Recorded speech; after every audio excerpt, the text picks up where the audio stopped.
Hello বন্ধুরা, কেকটা দেখে তোমরা নিশ্চয়ই ভাবছো যে এই দুখানা কেক পরপর কেন রাখা রয়েছে। একদম বলে দিই তোমাকে, সেটার কারণটা ছিল হচ্ছে গতকাল 27শে নভেম্বর আমাদের অ্যানিভার্সারি।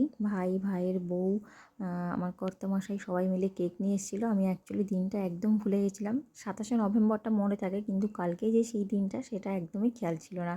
এটা আমার ভাই নিয়ে এসেছিলো আর এটা কর্তামশাই নিয়ে এসেছিলো। দেখো, দুটো কেকই কিন্তু আমার খুব পছন্দের। আমি ভীষণ ভালোবাসি কেক খেতে।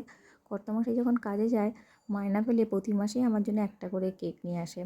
যাই হোক, এই ভাইয়েরা চলে এসেছে। আমি তো ওরা সারপ্রাইজ নিয়ে চলে এসেছিলো, আমি জানতাম না যে ওরা সকাল থেকে আসবে বলে।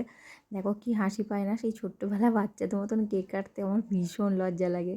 যাই হোক, ওরা যখন জোর জার করলো, করতে তো হবেই। আর ভাইয়ের বউয়ের আবদার বলে কথা, কিছু করারও নেই। আমার কর্তামশাইও মনে হয় এই প্রথম সবার সামনে বসে কেক কাটছে। ও তো আমার থেকে বেশি লজ্জা পায়।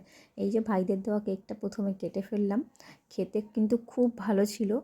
আর এর পরে যে কেকটা ছিল সেটা ভাইরা বললো ওটাও কাট, তো কেটে ফেললো। ভাইয়ের মানে হাসি পাচ্ছিলো যে কি বলবো, কারণ বার্থডেতে তো হ্যাপি বার্থডে টু ইউ বলা হয়, অ্যানিভার্সারিতে কি বলা হবে। যাই হোক, সব শেষে মজা টজা করে কেকটা কিন্তু কাটা হয়ে গেল।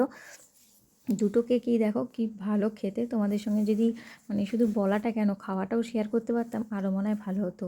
তা আমার মতন কার কার কালকে 27শে নভেম্বর অ্যানিভার্সারি ছিল সেটা কিন্তু কমেন্ট করে জানাতে ভুলো না। এই যে সব শেষে আমরা সেলফি নিয়ে নিলাম, সাথে ছিল কিছু খাওয়া দাওয়া, সেগুলো তোমাদের সঙ্গে আবার পরে শেয়ার করব। আমার এই ভিডিওটা ভালো লাগলে তোমরা একটু শেয়ার করে দিও। সবাই খুব ভালো থেকো। Thank you.